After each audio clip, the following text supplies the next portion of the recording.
Yes. Dili lang siya all about spending money, but also it is a good plan for us para ma-assure natin we have enough money para sa ato future needs or sa ato future ng mga gastuhanan. So, the importance of personal finance. So, can you read everyone? To meet your personal financial goals. These goals could be anything: having enough for short-term financial needs, planning for retirement, or saving for your child's college education. Okay, so it is very important that we know how to manage our money in order for us to achieve this personal financial goals nato.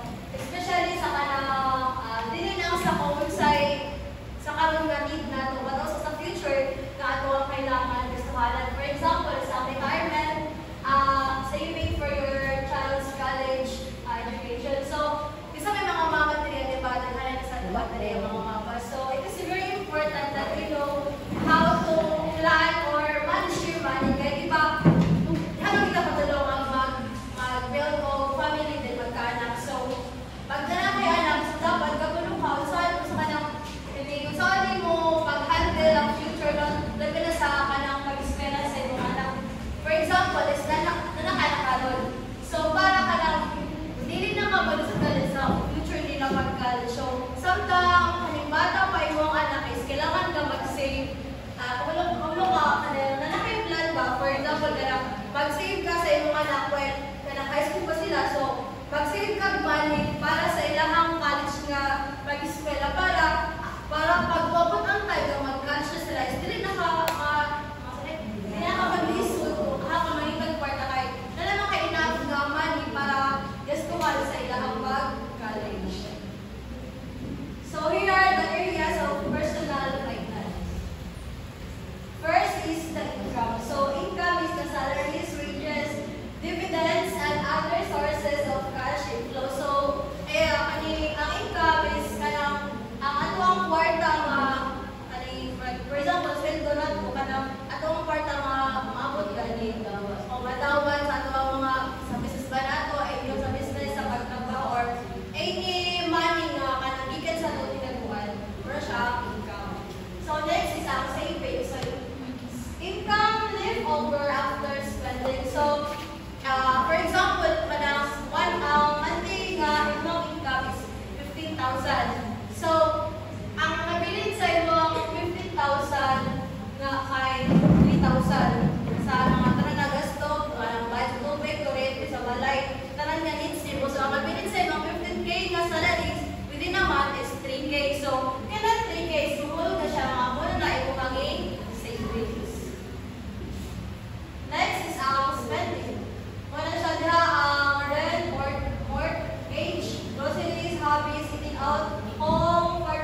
gagawin big quarterly. So, kana, ang PhilHealth is makatabang din siya kay in case ka na yung mga emergency like sa hospital, provide na ka lang. Dili na kayo na po sa imong part ka, pagbayad sa bill kay covered ba sa PhilHealth. So, ang imong pag-invest na lang sa kwarta is umubalik din sa iyo kung parang need na yung din mo ay lahat service. Then, also yung state. So, isa may na-idea what is state. Okay, so kaning state is kana usually na siya magamit sa katong mga tao nga daghaning kari-arian. Like katong daghaning mga properties. So kaning state is very important sa katong dili ba sila nang kapit kay pamatay. Kana tigulang na ba sa mga tigulang mga businessman like kana magbuhat sila og kanang last will ba na or statement para ang ilang property tanan sa mga kayamanan is ihanag isulat dito ako kinsa ihatag para maabot mga kaning maabot lang anong away-away sa ilang pamilya. So it's very important ka magbuhat dito kay kanang sa mga tao mga kanang business kini kani pero kadi ba usually ka nilang pag ang ilang press kay naman nagkapatay din wala na kaadamog na skill. So ang mga anak gidis kung bakit kung kinsa ning iutang kinsa ning kuha na sa dapat nali guys state nga dapat buhaton para is walang tanan wala yung then next is ang retirement planning. So ang retirement planning is very important sa mga agong mga especially sa mga government employees. Di ba pag once ka na sa government is ka na kay mga SSS pag-ibig. So kana ang imuhang monthly salary is auto dida sa kanang SSS o pag-ibig para kay kana siya magamit pa na to sa pag-retire na nimo. Like isang wala na kay trabaho at least na kay pension nga dapat. Then these are the types of personal finance. Okay, so first we have the banking. So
Sa balay. Kasi parang nung mostly sa Manila, ina-apply na siya ng saan na natira ang bahay ikaw. Like, meron ka lang o rent a house, saan natira, then pautang, pagano siya. Kasi sa in way, nakaskill lang yung balay, like para sa boarding house din, di ba? Ga-earn yapon ka monthly. Kasi nga, may na-receive ka na monthly payment ng mga tenants, no, sa bahay mo pa. Lalo na yung saan natira na way, no, yung parang yung bahay nakasadla.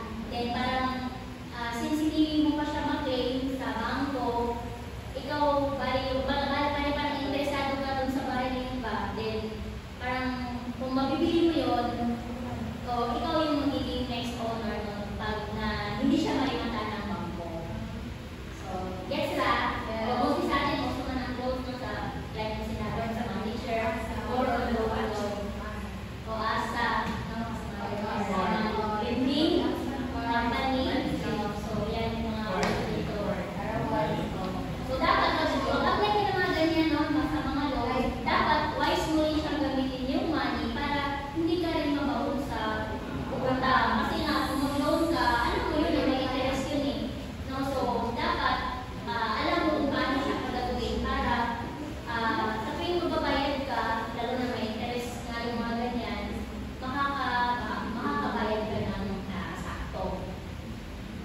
Next is expert advice or counseling. So, a process where an individual or family meet and train a professional counselor to talk about issues and problems that they are facing in their lives. So, ako na yung mahatag no, sa example sa family.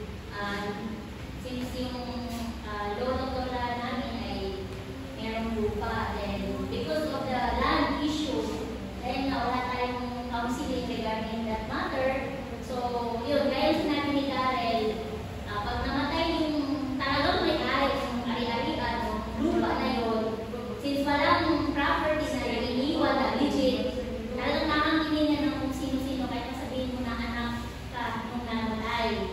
Halimbawa, kung sa mga tita ko, kung sino yung mother ko is panganay, then, yun nga, binigay yung unang titulo ay sa tito ko na second child, siya ngayon si yung first born son.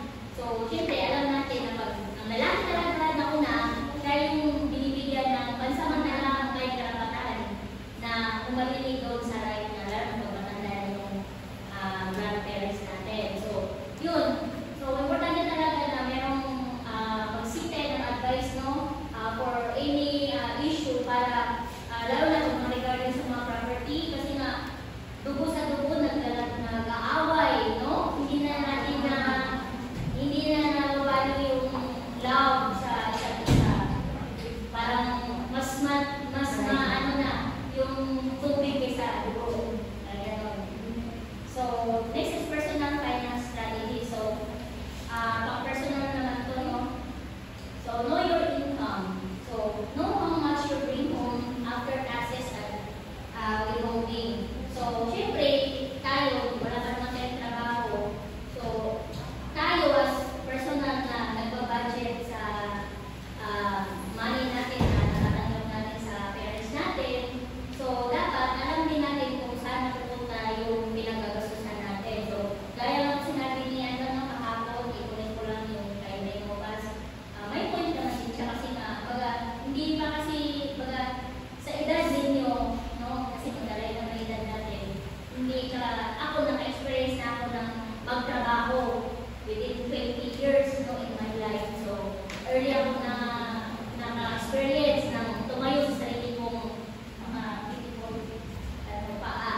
parents na, no, na in case of emergency, no, meron kang mahuhugot na money sa mga savings mo. Like, yung mga unexpected na pangyayari na hindi mo inaasahan. Like, kagaya ng mga aksidente. So, siyempre, ma-hospital yan. Ang laki ng bills natin sa hospital. Pag wala kang PhilHealth, no, walang parang kaagapay mo sa kanyang gastusin. So, no, na-share na ni Mayumas kahapon is yung dahil dun sa malasakit, zero balance yung binayad niya sa pag-opera sa kanya dun sa kanyang appendicitis, diba? So, actually, yung bill daw niya is 45,000, 47. Then, nung lumapit siya sa malasakit center, is zero na yung payment niya. So, diba, from 45 to 0, malaking kalawag yun sa atin. Kasi yung 45 niya babayad mo sa hospital, mas magagamit mo pa sa other mo na pangangailangan. So, monitor your credit score. Credit cards are the primary legal tool which your credit score is well and maintained. So, watching credit card spending goes hand in hand with monitoring your credit card. So, si credit card kasi may other terms sa mga cashless. So, kasi may credit card ka. So, sino may credit card dito? Si Mami Howard, alam ka? So, credit card mo kasi may laman yan. So, swipe ka na ng swipe, hindi mo na siya mag-monitor kung ilan na lang yung laman ng credit card mo. So, pagdating ng araw, darating yung bill mo, hindi mo napansin na, nakaspend ako ng thousand of money sa isang ganitong bigla. So, no, for the knowledge without, mga being wise ka sa pag-spend sa money. Kasi nga, credit card is easy, maano na lang yan Isusok mo na yan sa wallet mo, isang swipe lang, may bibili ka na agad So, ganun din siya ang credit card. So, limit and reduce them. So, don't spend more than you earn to keep them from getting out of hand. So, yun nga, nung pag may pera tayo, ilimit din natin kung ano yung mga ginagastos natin. Hindi lang tayo, bill mo ko, bill ako dyan, mga gano'n. Kasi, once na lumingon tayo, pagkas sa mga shopping mall, no, grocery, nagtitigil talaga yung ayos natin yan. So, kahit wala dun sa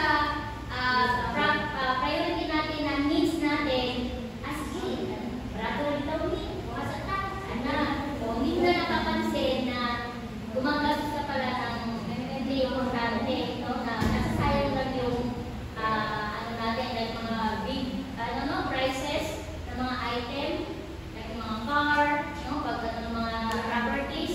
So, mahanap talaga sa pagkakataon na malulubog ka sa kita.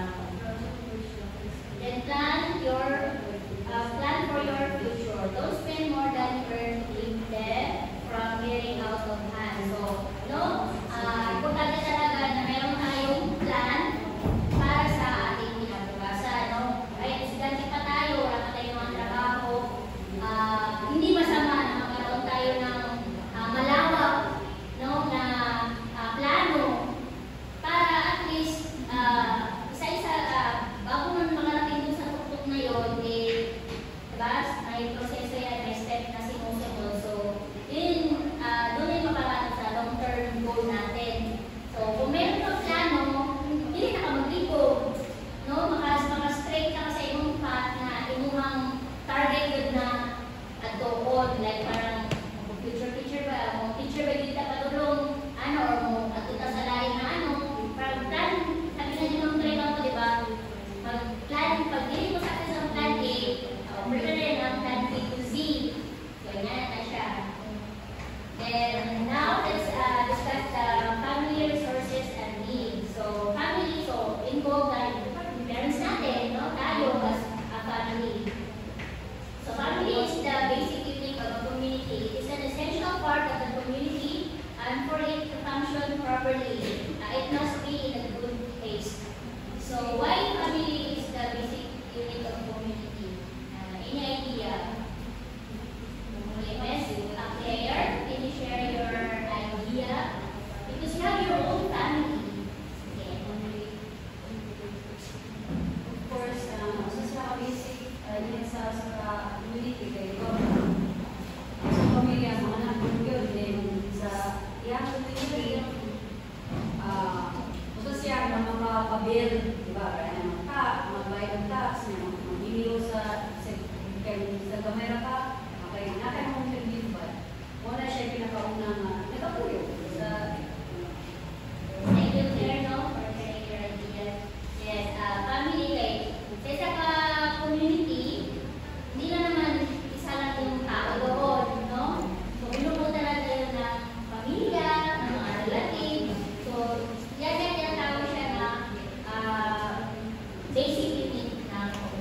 job you want. And second is material resources. It is the material found in the nature that can be used for practical human purposes that are considered to have value. So, material, it means mga bagay ito na pinagagalingan ng mga resources na nakukuha natin araw-araw. So, ano bang halimbawa ng mapagkukunan sa material resources? Kaya, instant.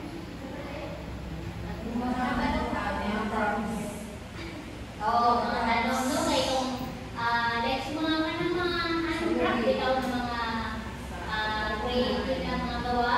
No, let's, halimbawa, punta kami sa CPJ. Yung mga detail doon, gumagawa sila ng mga handcraft na mga gamit, tapos binibenta yun. Then yung napagbentahan mo, yung kita ng material na yun, yung mga basket, yun, pinoprovide din sa kanila para makatulong like sa mga food, o mga necessities nila, like mga toothpaste, sabon, shampoo. So, yun yung na doon napupunta yung kita, yung materials. Yun yung isang paraan, no? Na maano natin sa material resources. The third one is non-material resources. So, ngayon naman, hindi naman siya material. So, this is the intangible resources such as health, experience, and time. So, tangible, hindi siya na hawakan, hindi siya na-feel. So, nandiyan lang siya in nature. So, health, experience, and time. So, di ba, ang health, hindi naman natin nakikita yun. Pero, nararamdaman natin kasi nga pag may sakit ka, luya, no, wala ka na gusto-gila, wala ka ng kaon, bisbog ka ba in short. Then, experience, no, nasa hindi naman yan bago, nasa tao talaga yan, no, na through your journey dito sa mundo is nakakapaan sa yan. Then, yung time. Then, family basic needs. Ito yung mga basic needs ng pamilya. First is food, shelter, clothing, education, and social needs. So, lahat ng yan ba ay kailangan natin? Yes! So, di ba, pag walang food, hindi, ang mga chubby, mga healthy, kaya na. Huwag mo tayo mamatay, magdarasalit tayo. So, shelter is very important also. So, every clothing, no? Education and social needs.